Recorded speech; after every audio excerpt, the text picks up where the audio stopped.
Bien, esta es la última mesa del día. Ya saben que esta última mesa tiene como protagonista a uno de los autores con más trayectoria en el festival, en este caso Rodrigo Fresán, autor ya muy conocido, muy leído y con una obra que habla por sí misma. Su libro más reciente es El estilo de los elementos.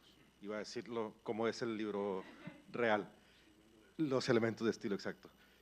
Y para conversar con él en un cruce generacional, pues Mónica Bustos, autora paraguaya, autora de Chico Bizarro Las Moscas, novela B, y Rodrigo Blanco Calderón, venezolano, autor de The Night y Simpatía, ganador del premio Bienal Vargas Llosa en la segunda edición, tercera, bueno, me falló ahí.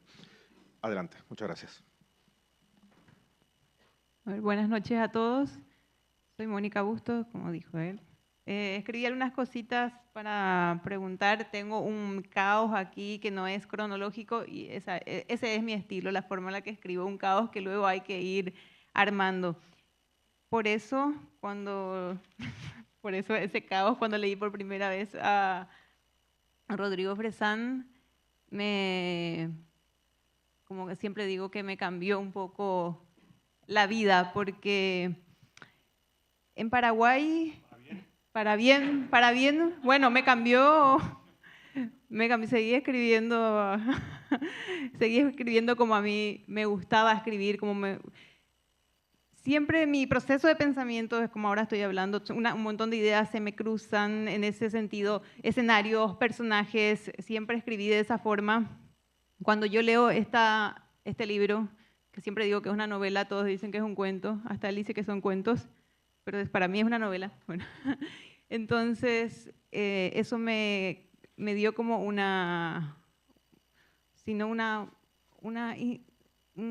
¿cómo les explico? Me dio como ahora me quedé, me dio ¿cómo se dice? La seguridad de que estaba haciendo algo que, bueno, a mí como lectora me gustaba y quizá había otros lectores que podrían gustarles también. Hablando de eso, bueno, voy a leerles primero lo que escribí por aquí. Como estamos aquí en los 1000 brazos del libro, pienso en los brazos de la literatura como si fueran tentáculos, libros de los que nacen o se desprenden otros libros. Los libros que nos formaron como lectores y nos hicieron escritores, porque de alguna forma consciente o inconsciente creamos o queremos crear las extensiones de esos libros que nos hicieron sentir completos, como si encajaran en nosotros como piezas de rompecabezas. Pienso que este monstruo de tentáculos literarios es también un híbrido de otras formas de arte que sentimos alguna vez que nos completaron. Pienso en las películas, pinturas o música que inspiran a un escritor para crear, tanto como esos libros que leímos. Pienso en las experiencias humanas, en los recuerdos, y pienso en esas dos personas que somos, que viven en un escritor y que somos cuando escribimos. Es por eso que cuando pienso en esas dos personas, quiero mencionar a Land, el protagonista de la última novela de Rodrigo Fresán, del estilo de los elementos, en el que es un niño lector que no quiere ser escritor, pero sus padres, que son editores, quieren que se ve como forzado a ser escritor. Y hay una parte en la que dice que siendo un niño se escondía para leer libros que se consideraban para adultos por la dificultad, y me sentí también identificada con eso. Y bueno, también he pensado en que, creo que todos han pensado que Land es Rodrigo Fresán. Él dice que no es, y no solo eso. He encontrado pistas en todos sus libros que no solo es Land, es muchos más de ellos. Entonces yo quería preguntarte, a ver, perdón, es que hice realmente un caos.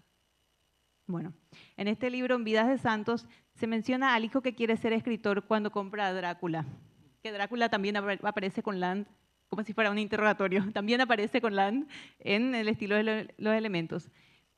¿Qué pasa? Él compra una versión completa que no es para niños y tiene cartas y extractos de periódicos. Y eso influyó, quiero saber si eso influyó en tu forma, cambió también de una forma, tu forma de escribir o de ver la literatura. ¿Bram Stoker cambió algo en vos? Bueno, antes que nada, buenas noches, gracias a los que se quedaron hasta la tercera sesión. Agradezco muchísimo la invitación del festival, es un gusto estar aquí. La estructura del acto me pone un poco... Creo que finalmente le decía a Dunia recién que este acto marca definitivamente mi final de joven escritor. Ya no soy más un joven escritor. Tuve que cumplir 60 años para dejar de serlo, pero tuve que alcanzar eso que, como canta Battiato en una canción, ser un uomo de una certa edad, ¿no? Lo soy. Agradezco a todos los que están aquí, agradezco a la organización, a Mónica y a Rodrigo, y agradezco mucho esta silla. El tema del festival gira alrededor del cuerpo, y de lo que no se habló hasta ahora es de las deformidades sobre el cuerpo de los escritores por leer en la cama, por tener malas sillas, problemas de columna, los dolores que se empiezan a tener en los brazos y en las manos que pueden desencadenar en cosas mucho más graves. Quiero decir, es una profesión de riesgo, ¿no? Físicamente, ¿no? En algún lugar incluso leí, yo creo que esto no es cierto, pero a mí me produjo un cierto consuelo de que físicamente cuando uno escribe hace el mismo esfuerzo y el mismo ejercicio muscular que cuando va al gimnasio. No creo que sea cierto, pero yo quiero creerlo como tal, ¿no? Y en tanto, bueno, a lo que me preguntabas, sí, Drácula es realmente, quiero decir, es un libro importante para el protagonista de ese cuento capítulo de Vidas de Santos, es un libro muy importante para Land, el protagonista de mi última novela. Ninguno de ellos soy yo, pero Drácula fue muy importante para mí. ¿Ese libro lo tenés todavía? Tengo el ejemplar, tengo el compra... ejemplar, y hace unos años vino una persona que estaba armando como una cápsula de tiempo de escritores. Entonces iba por las casas buscando objetos importantes para ellos, para almacenarlos, ¿no?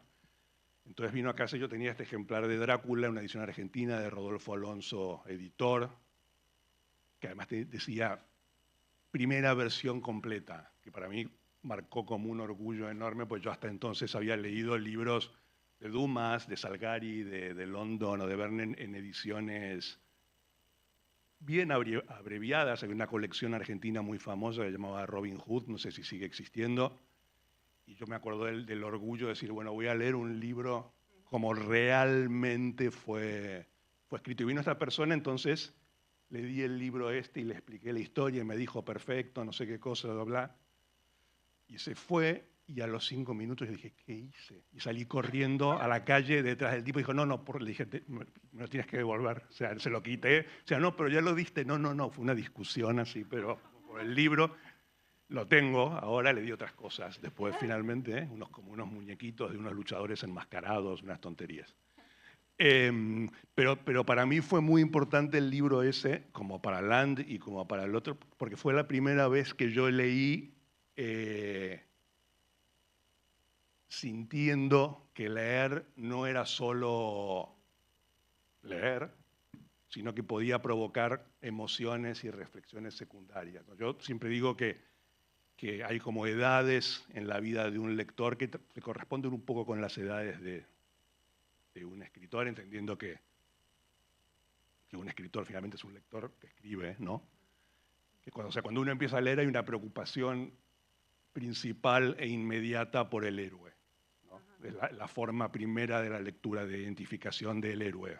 Me gusta, no me gusta, quiero parecerme a él, me gusta la novia del héroe, me gusta, etcétera, etcétera.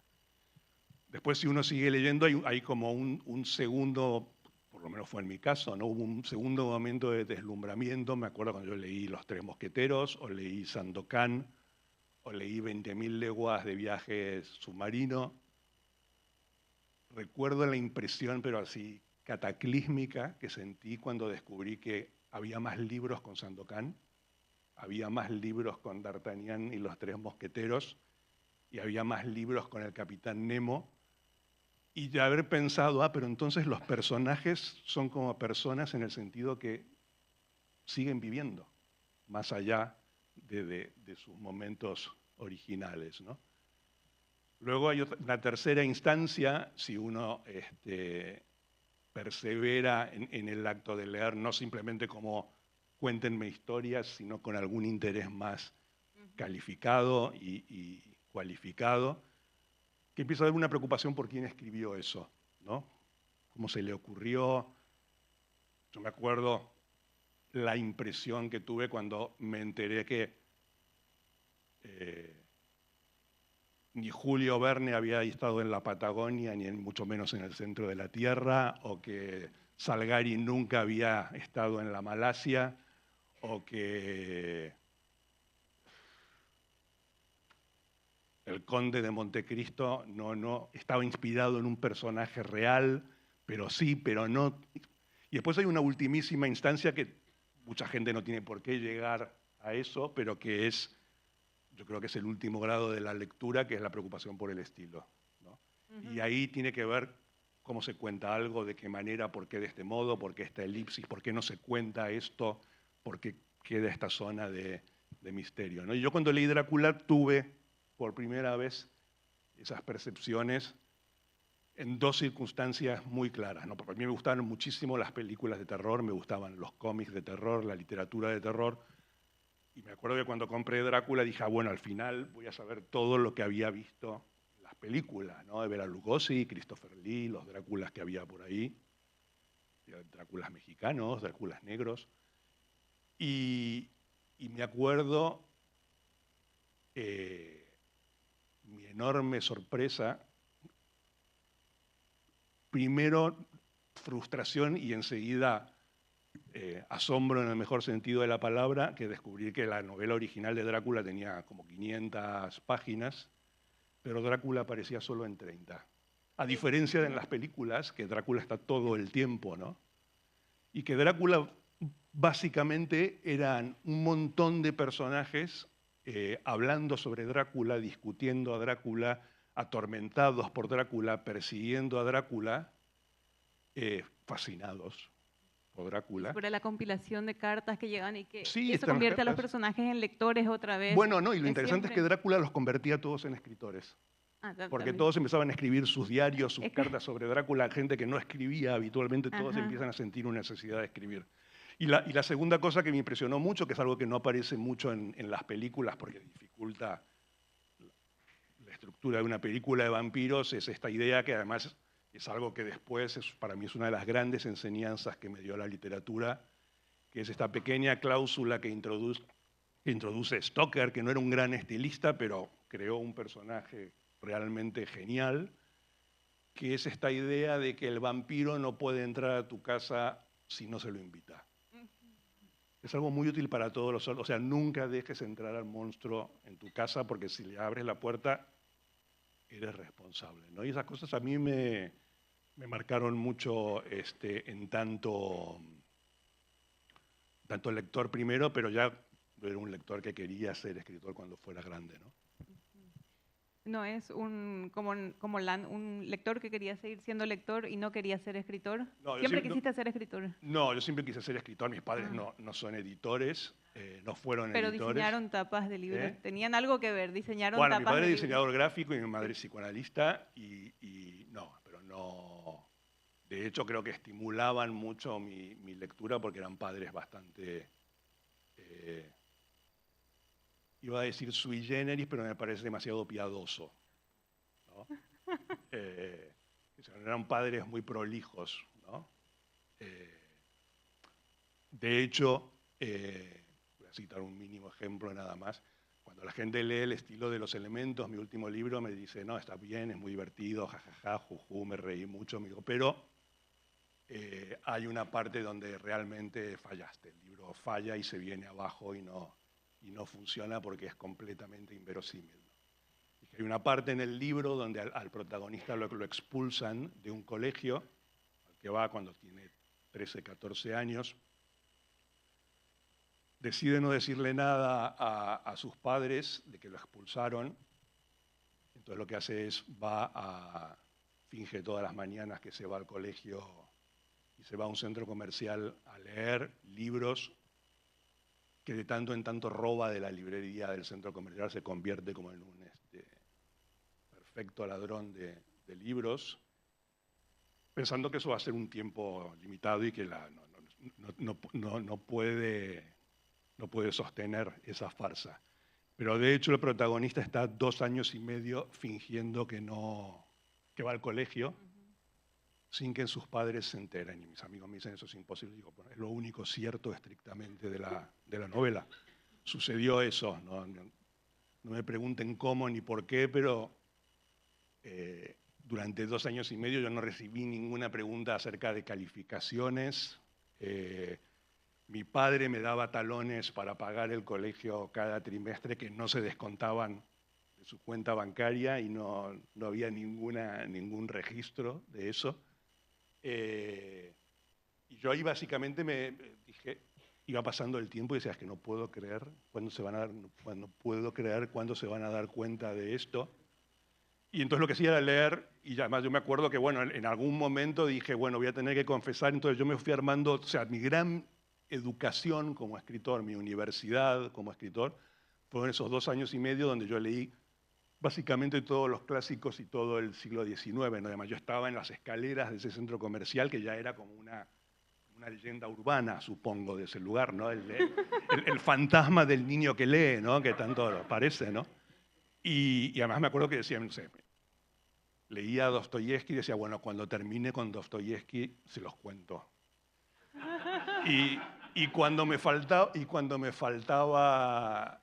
un libro de Dostoyevsky, decía, tal vez Tolstoy puede ser interesante. Entonces, y así fui encadenando escritores y el fin de ese momento de mi vida, que para mí es una de las mejores épocas de mi vida como lector que quería ser escritor, porque entendía además realmente lo que es la literatura de evasión. Porque yo necesitaba evadirme, nunca leí con esa intensidad en mi vida porque lo que necesitaba era negar mi realidad, ¿no? Esa palabra que Nabokov dice que siempre debe escribirse entre comillas, ¿no?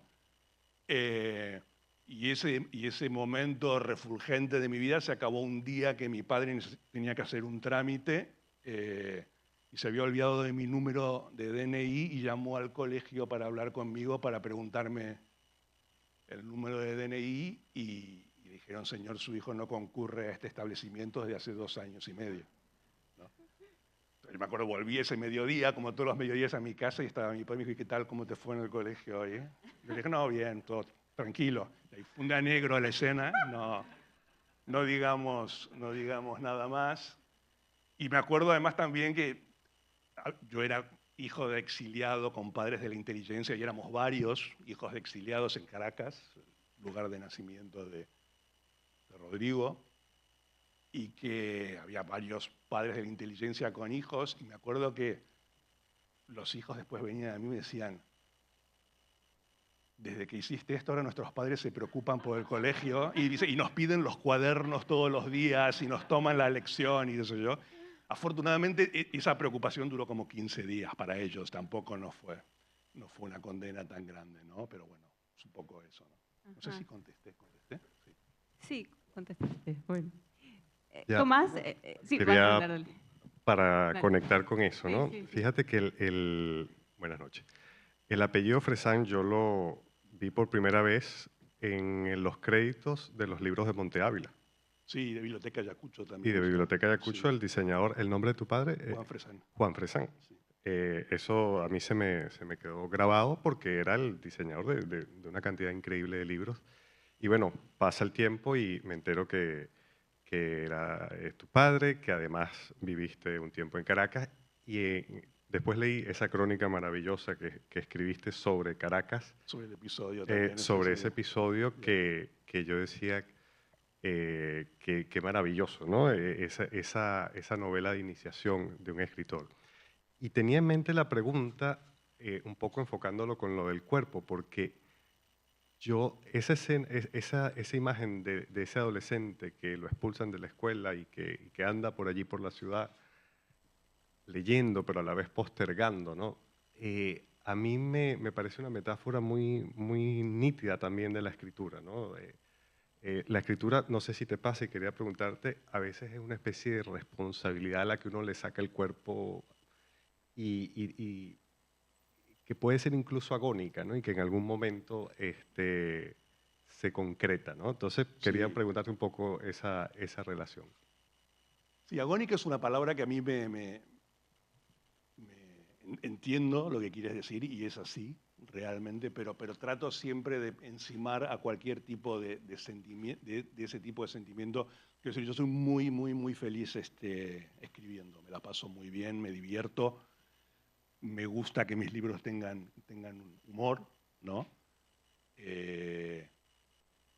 Me parece, quiero decir, yo creo que la tradición de la literatura argentina pasa por la no tradición, ¿no?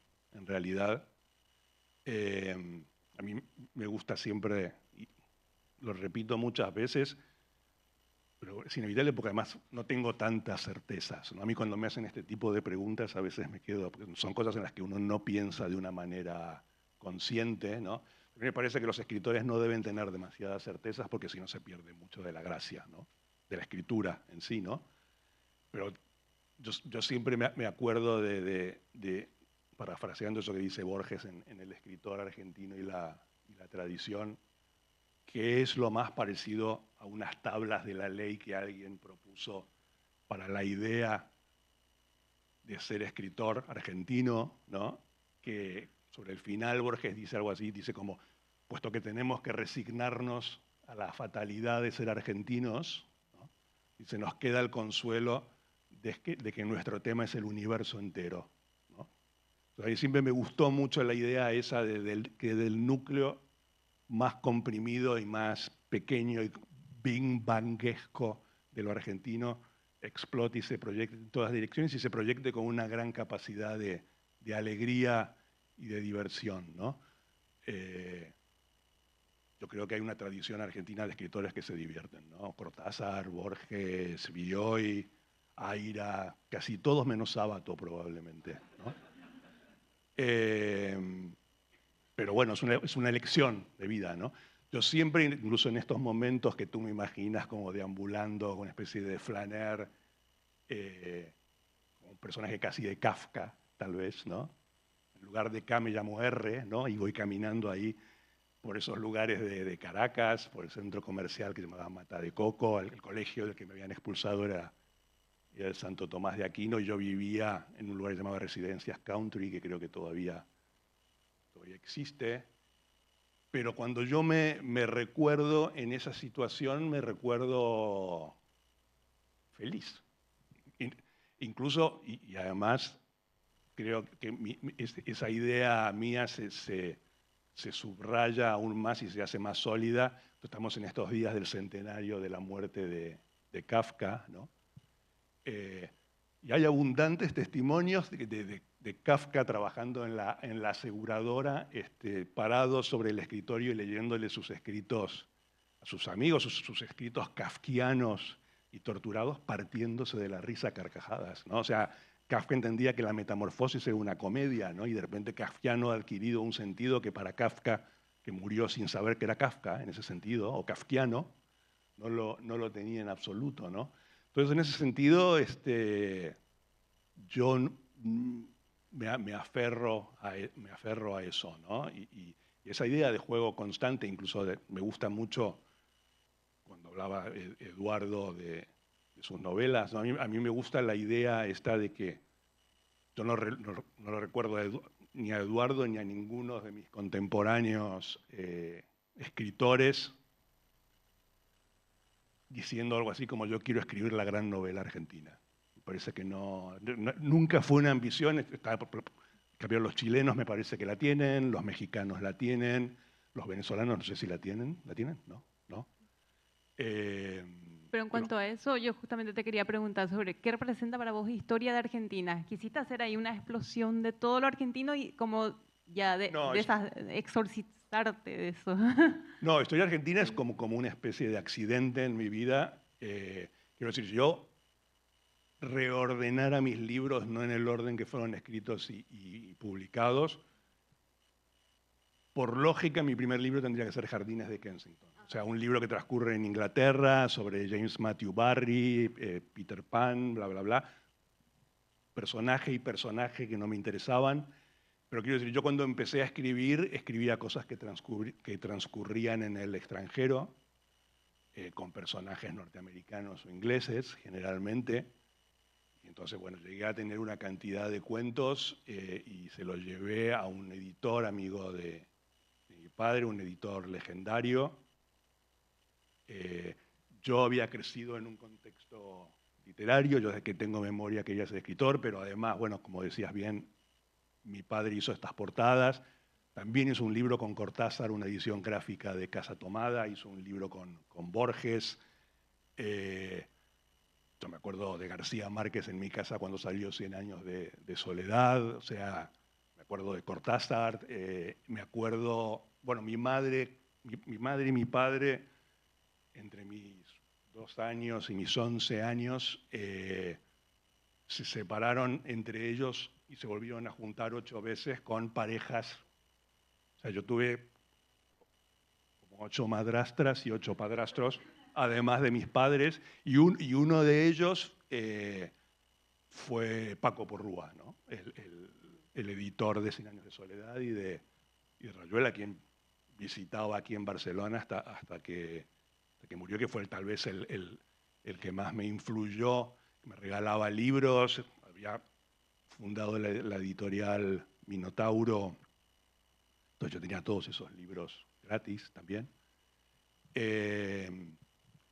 Y es un poco una figura de un benefactor en el sentido de Dickens, ¿no? Estos benefactores que en el estilo de los elementos, parte Sí, de él suena todo. está en uno de los personajes Sí. del libro que se llama César X. Drill, que es una... Todos los personajes del libro son compuestos, ¿no? Ese personaje que es uno de los más importantes es parte Paco Porrúa, parte Rodolfo Walsh, que era muy amigo de mis padres, estuvo escondido en mi casa incluso, parte Quino, parte Porrúa, parte Héctor Germán Westergeld, el autor del Eternauta, que es una de las grandes novelas argentinas que no ha querido... O sea, yo siempre digo que hay 2 grandes novelas argentinas de la clase media que no son novelas, ¿no? Estrictamente. Una es el Eternauta y la otra es Mafalda, ¿no? Son las 2 que más mejor contaron la clase media argentina. Y la última pizca de ese personaje es que tiene la voz de Claudio López Lamadrid, ¿no? Que fue mi editor aquí, ¿no?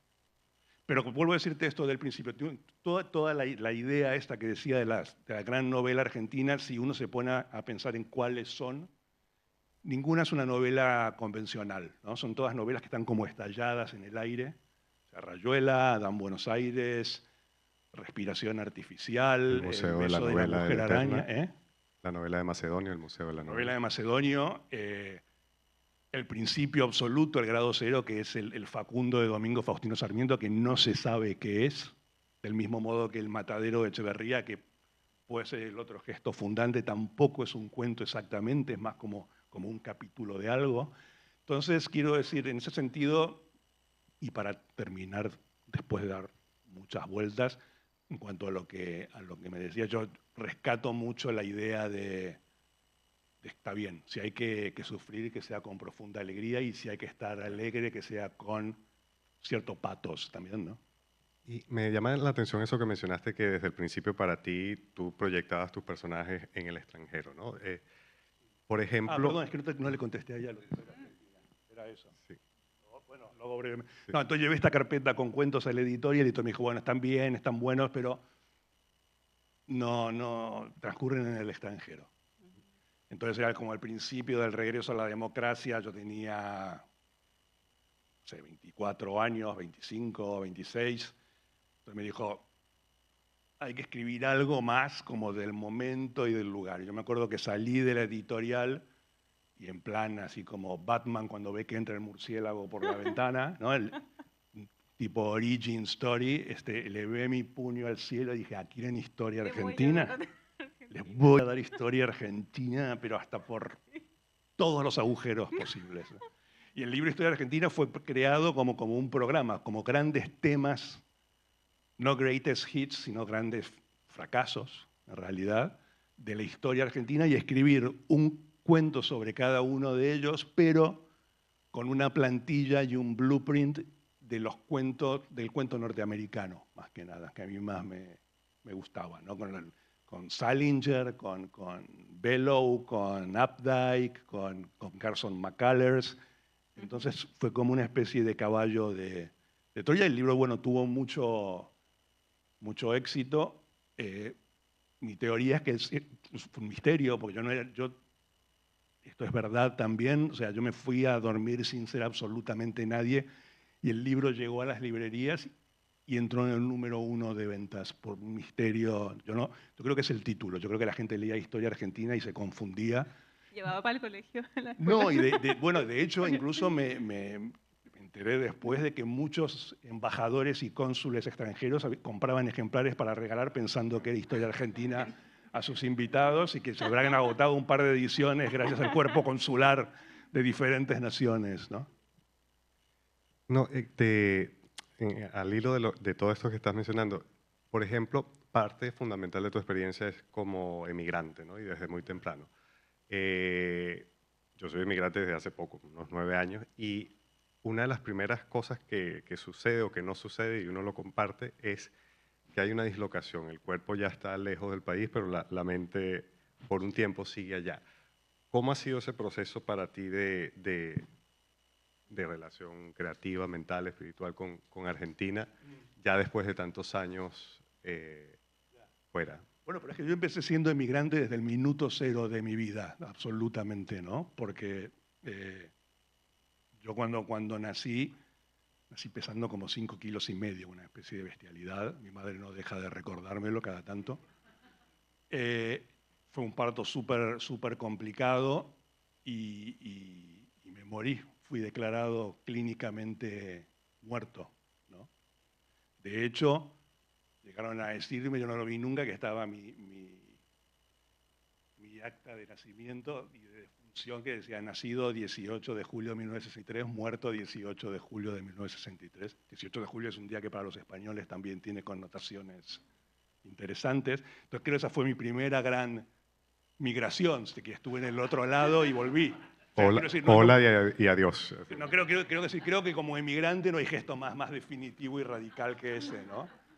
Y que a mí a veces me preguntan, no es una pregunta que te hacen siempre, ¿cuándo decidiste ser escritor o cuál fue el libro? Yo no tengo memoria de eso, yo tengo memoria claramente de tener 4 años desesperado porque empiece el colegio para poder leer y escribir. Y ya leyendo un poco, porque sabía que Coca-Cola decía en la botella, entonces aprendí a escribir un poco antes en ese sentido. Y también tal vez por eso muchos de mis libros empiezan siempre como por una especie de final, ¿no? Empecé por el final. O sea que sobreviví para contarlo o sobreviví para contarlo. O sea que esa fue mi primera gran experiencia migratoria. Luego estuvo la otra, la de ir a Venezuela de un día para el otro. Antes de la dictadura militar había una cosa que llamaba AAA, que era la Alianza Anticomunista Argentina, creada dentro del contexto del último gobierno de Juan Domingo Perón, o sea, anterior a los militares, que un día fueron a buscar a mi madre, que estudiaba psicología en la clandestinidad y no la encontraron, y me llamaron a mí y me canjearon por ella después, ¿no? Y ahí también yo me preocupé un poco, porque me acuerdo que me llevaban no en un Falcon verde, que es como el lugar común, sino en un Torino blanco, ¿no? En un automóvil estaba todo el suelo lleno de balas y de granadas que se movían hacia atrás y hacia adelante y esto. Y claro, estos tipos tenían un mínimo de conciencia y humanidad como para darse cuenta que, además me bajaron a la calle cañonado con ametralladoras, que la gente miraba, me acuerdo, y decían, es un enano terrorista qué sé yo, porque no, tenía 10 años yo, ¿no? Y entonces, pero lo que a mí me preocupó y después enseguida me regocijó y después con el tiempo dicen, mira los mecanismos de defensa. Es que yo estaba en el asiento de atrás de ese auto y pensaba, por fin me está pasando algo que va a ser un gran cuento algún día, ¿no? Es una forma, bueno, es el último cuento de historia argentina ese, ¿no? Cuento eso, 18 años más tarde lo escribí más o menos. Y me acuerdo mucho de los secuestradores que trataban como de tener cierta complicidad conmigo y me decían, bueno, ¿de qué equipo de fútbol sos? ¿No? Yo nunca había visto un partido de fútbol, nunca me habían regalado una pelota a mis padres, o sea, nada. Y yo decía, no sé de fútbol, no me gusta. Me gustaba un poco Independiente porque se llamaban los Diablos Rojos y yo lo asociaba con el terror, ¿no? Diablos Rojos, que yo decía, bueno, hay algo interesante. Y me acuerdo de los dos secuestradores estos diciendo, ¿te das cuenta? Estos comunistas padres de mierda decían, decí que no es domingo porque te llevábamos a la cancha para que veas lo más lindo que hay en el mundo. No sé, entonces teníamos esa especie de relación, ¿no? Y después, bueno, fui entrando y saliendo, pero quiero decir, cuando uno se va de su país a esa edad y por esas circunstancias, que insisto, yo no lo viví de ninguna manera dramática, además enseguida supe que nos íbamos a Venezuela. Yo era súper ultra fan de los cómics del Corto Maltés de Hugo Pratt, entonces dije, me estoy yendo a donde transcurre el Corto Maltés, Maracaibo, todos esos nombres, ¿no? O sea, estaba feliz, en realidad, ¿no? Y después, bueno, después me fui por última vez, mi tercera gran migración, con paradas intermedias en Iowa, ya escritor, fue venir a Barcelona, pero por una cuestión puramente personal. Nada, no me interesaba ni el mito del boom, ni ser escritor latinoamericano en el extranjero, ni Barcelona, ciudad de acogida. De hecho, yo, ya viviendo en Buenos Aires, había publicado Historia Argentina, había salido en Anagrama, y una novela mía llamada Esperando había salido en Tusquets, y eso era como el sueño húmedo absoluto, ¿no? O sea, vivir en Buenos Aires, estar en esas dos editoriales, ya no había festivales, no había becas, no había residencias, no había mucho más que eso, ¿no? Pero pues, la idea de migrar y el escritor, yo soy un gran admirador de Nabokov, ¿no? Y a mí me gusta mucho eso de Nabokov, ¿no? Que vino la revolución bolchevique, le quitaron todo, se fue a Alemania, se casó con una judía, vino el nazismo, tuvo que irse, sobrevivía, llegó a Estados Unidos, daba clases, acabó escribiendo la gran novela americana, que es Lolita, ¿no? Que es bastante paradojal, ¿no? Finalmente, que está escrita por un ruso en inglés, ¿no? No ganó nunca ningún premio importante, pero siempre fue increíblemente feliz en medio de todas esas vicisitudes, ¿no? Y yo estoy seguro que si Nabokov hubiera jugado la carta del emigrado trágico, perseguido por el signo de los tiempos, le hubieran dado el premio Nobel 3 veces, probablemente, ¿no? Entonces, en ese sentido, quiero decir, para mí la idea del movimiento y de emigrar es, y para volver a lo del principio, por estar tal vez marcado y llevar tanto en mi ADN la figura del lector, era un nuevo libro o un nuevo capítulo o un nuevo lugar donde transcurrían las cosas, y siempre con una inmensa curiosidad lectora y una expectativa muy grande en cuanto a las nuevas historias que me podían regalar esos lugares, ¿no? Y después, cuando escribís Historia de Argentina, yo creo, al menos es lo que yo veo cuando leo, que me De parece... Argentina, no de Argentina. Sí, Historia Argentina. Historia No, Argentina, sí, el de. pero sí, No, porque la sí, clave es esa. sí. No es el país, sino es Ay, las cosas asquerosamente argentinas. Es un ajá. adjetivo, ¿no?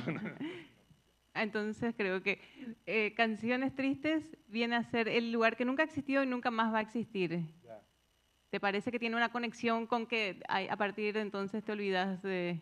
No digo Canciones Tristes es un Argentina, lugar pero- que está en todas partes según el libro, ¿no? Y que incluso a veces puede ser otro planeta o puede ser un cenicero. O puede ser... Pero también habla mucho del migrante, del que va y que ya no tiene un lugar a dónde volver, o alguien que ya no tiene un lugar fijo, y a mí eso me parece que por eso aparece y muta en todas partes y en todos los libros. Y Bueno, es una ciudad que toda la ciudad es Sí. migrante, se mueve por Sí. el mundo toda esa ciudad y por el universo, ¿no? me pareció que como lector o como escritor es tu forma también de despegarte de eso que esperaban, de ese compromiso con escribir algo argentino. Entonces, nada más quería No, yo puedo escribir, y decir, bueno, sí, de sí, hecho sí. hay una parte muy larga de la última novela que transcurre en Argentina, Gran Ciudad Uno, por más que la palabra exactamente. Argentina no Sí, sí, sí. aparezca ni Buenos Aires en toda la Sí. novela, ni Caracas, y la última parte transcurre en Barcelona y tampoco aparece Barcelona. Pero sí, pero es un poco esto lo que decía al principio, ¿no? La idea de, quiero decir, a mí la idea de escribir teniendo una serie de exigencias y obligaciones previas simplemente por haber nacido en Ujú. un determinado lugar, yo me niego a eso. Pero quiero decir, me niego pero me niego ni siquiera de una manera militante y combativa, no le hago el menor caso. No tengo por qué. Me parece que además quiero decir, uno elige ser escritor o es elegido por ser escritor justamente por ese tipo de privilegios, muchas veces complicados, muchas veces disfuncionales, muchas veces cuya recepción depende de factores completamente extraliterarios, ¿no?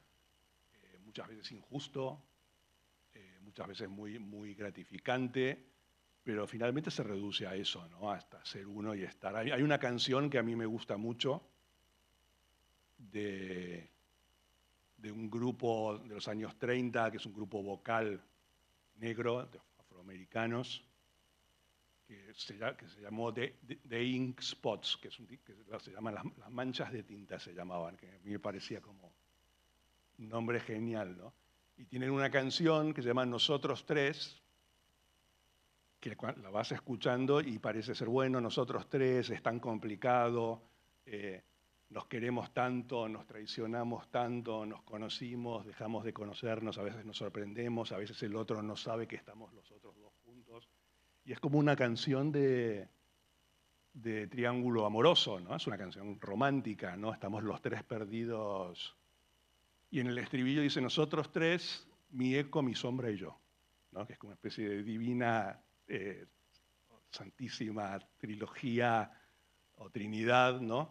Que me parece que es lo que hace a todo lector y a todo escritor, ¿no? La idea de que está lo que uno hace o lo que uno lee y después hay un eco de eso, que es algo que viene del pasado, como absolutamente toda la obra, y una sombra que es la mezcla entre la persona y ese eco y que es lo que da una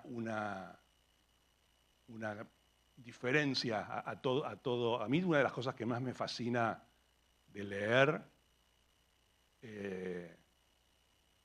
y que es bastante inexplicable. Bueno, leer es bastante inexplicable, ¿no? Es como una cosa que son como unos signos negros sobre blanco, generalmente que se te meten por los ojos, entran en la cabeza y ahí pasa algo, ¿no? No he leído todavía un texto neurológico que explique cabalmente cómo es eso, y además hay una cosa que es que hay un misterio inicial que es un poco como el de el huevo y la gallina, ¿no? ¿Qué fue primero, el lector o el escritor? No hay modo de saberlo. Eso, porque para que fuera primero un escritor, primero tenía que saber leer. Y para que fuera primero un lector, primero alguien tenía que haber escrito eso para que alguien lo lea por primera vez. O sea que ya había el escrito. Es un poco raro, ¿no? Eso. A mí me gusta mucho eso y es uno de los atributos y privilegios más grandes. Yo siempre digo, podemos estar acá los tres leyendo exactamente el mismo libro en la misma edición y van a ser tres libros completamente diferentes, ¿no? Y vamos a acordarnos de diferentes partes más. Por eso también a mí no me gusta nada y me ponen muy nervioso y además no puedo entenderlo, las editoriales que insisten en poner en las portadas de los libros un rostro supuestamente protagonista, ¿no? O de los personajes como imponiéndole al lector ya como son, ¿no? Es una cosa un poco absurda, ¿no? A veces del propio autor, ¿Eh? a veces el rostro del propio autor en la portada. También. Dios nos libre y guarde. Decime, el estilo, ¿sería un homenaje a los hijos o un homenaje a los lectores? Cuando salió el estilo de los elementos, yo también pensé que iba a haber más problemas, desde la generación de mis padres cuando lo leyeran, pero un silencio absoluto, curiosamente. Y me decían, bueno, sí, muchos me decían, nada, este libro es un ajuste de cuentas con tus padres o con la generación de tus padres. Y yo digo que es que es un libro a favor de los hijos, en realidad, no es en contra de los padres, pero incluso es un libro a favor de los hijos que fueron mis padres en algún momento también, ¿no?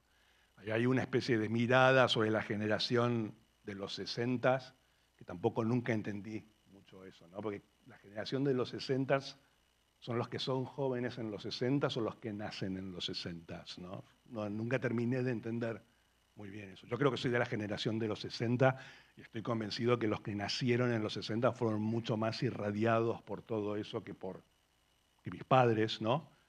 Pero también hay una gran piedad sobre ellos, ¿no? Porque me parece que ellos rompieron absolutamente con la generación de sus padres de una manera bestial, incluso con partes muy, muy buenas, porque se les impuso social y culturalmente casi la obligación de que tenían que ser los que iban a cambiar el mundo para mejor, y la utopía, y Imagine, y All You Need Is Love, etcétera, etcétera. Y después los Beatles se separaron, ¿no? Yo me acuerdo claramente, ¿no?, que cuando se separaron los Beatles hubo una ola de divorcios entre todos los padres de mis amigos, porque es como que dijeron, entonces nos podemos separar nosotros también, ¿no? Dijeron, es la moda de separarse. Ahora, se separaron los Beatles, vamos nosotros, ¿no? Y después está el que está, quiero decir, uno de los secretos del libro es, y esto me lo dijo John Irving una vez que vino aquí a Barcelona, que mi pareja Ana estaba embarazada. Y Irving es un escritor que fue... ¿Tenemos tiempo todavía? Sí, ¿no? Ya hay 5 minutos. 5 minutos. Irving es un escritor que él me decía, ¿no?, que él fue padre por primera vez a los 18 años y fue sucesivas veces padre hasta los 68. O sea que toda su vida fue padre con hijos chicos. Eso se ve muy claramente en los libros de John Irving, que es un escritor que yo admiro mucho, que siempre está el terror por el accidente, la muerte posible de los hijos, la locura de los padres, etcétera, etcétera. Y la vio a Ana, que estaba con la panza, y yo me dijo, tengo 2 cosas para decirte nada más. Una es, bienvenido al terror. Yo le digo, sí, bueno, que me da miedo, hasta los 3 años hay que tener cuidado, que no sé qué. Y me dice, no. Me dice, no, hasta los 3 años nada. Me dice, tu hijo va a poder tener 40 años y lo van a estar haciéndole una operación ridícula y de rutina, y tú vas a estar oliéndole el aliento al anestesista para asegurarte de que no haya bebido antes de aplicarle la anestesia. O sea, que si vas a estar el resto de tu vida temblando. Y me dijo, y la otra, digo, que es muy interesante para un escritor y que es algo que los escritores que no tienen hijos no llegan a conocer nunca, es que cuando tu hijo tenga 1 año, vas a empezar a acordarte de cosas de cuando tenías 1 año, cuando tenga 2. O sea, se van a empezar como a abrir como origamis una cantidad de cosas que habías olvidado o que habías querido olvidar o que estaban barridas bajo la alfombra o metidas dentro de un closet. Y claro, la escritura de este libro, que es básica, el grueso del libro transcurre entre mis 14 y 16 años, coincidió con la edad que tenía mi hijo en ese momento, y era que yo me despertaba a las 3 de la mañana como... Sí, y además cobrando conciencia de un montón de cosas completamente demenciales de mi infancia y adolescencia que yo había dado como normales, ¿no? Pero con cosas muy... no voy a enumerar porque tendríamos para 4 horas más. Pero entonces el libro es el producto de eso, ¿no?, de quedarme solo un verano. El libro se escribió muy rápido, la primera versión fue en 1 mes, donde yo dije, bueno, o me convierto en un idiota de Netflix. En 1 mes, Sí, la primera versión tenía 600 páginas, pero lo escribí en 1 mes, pero evidentemente era un libro que no estaba en mis planes. Mi idea original era escribir ese momento de clandestinidad, lectora expulsado del colegio, etcétera, etcétera, algo breve. Pero después me di cuenta que le faltaba el pasado a eso y el futuro. Y evidentemente era un libro que no estaba en mis planes, pero estaba ahí agazapado en la oscuridad y que conecta mucho con historia argentina. Entonces era o ver Netflix, ver Peaky Blinders, que había terminado y no había visto ninguna temporada, estaba terminada, o escribir el libro. Entonces escribí el libro y vi Peaky Blinders también. O sea, y me gustó mucho. Bueno, nada más que agregar. Muchas gracias. Digan, en un festival literario no quiero que lo último que se oyó sea algo sobre la televisión. O sea, algo más. No, si Peaky Blinders, no, algo. Digan algo, di algo tú. No, que te iba a preguntar o sea, cómo en este libro recordabas tanto, o sea, porque yo me empecé a preguntar, bueno, mi infancia, mi niñez, y no tengo esa cantidad de recuerdos. ¿Pero cuántos años tienes ahora? Voy a cumplir 43. Todavía te falta Todavía un poco. falta. Todavía en cualquier momento va a ocurrir la explosión. El cataclismo. El otro día, el lunes, fui a Madrid a entrevistarlo a John Banville, que es para mí un escritor que yo admiro muchísimo, probablemente es el mejor escritor vivo en inglés.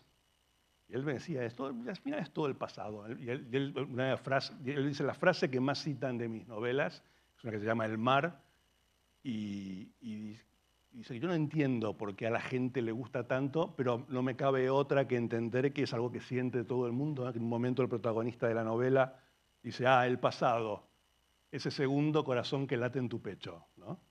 Y es eso finalmente, es todo memoria, todo lo que sucedió. Martin Amis también me dijo lo mismo, él me dijo que había sido un joven escritor muy cool y muy así a la moda y no sé qué cosa, y que a los 40 años se dio cuenta que se iba a morir en algún momento, y que que los 40 fueron como complicados porque dejaba de ser joven, los 50 fueron como terribles, porque ya se daba cuenta que el haber sido escritor joven ahora le estaba pasando factura, siendo un gran escritor.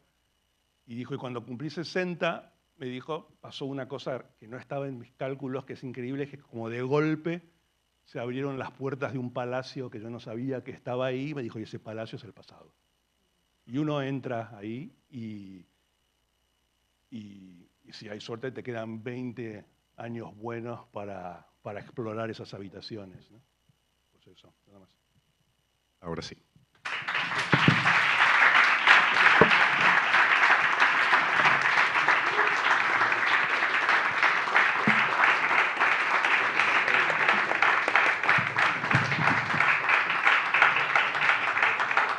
Pues muchas gracias.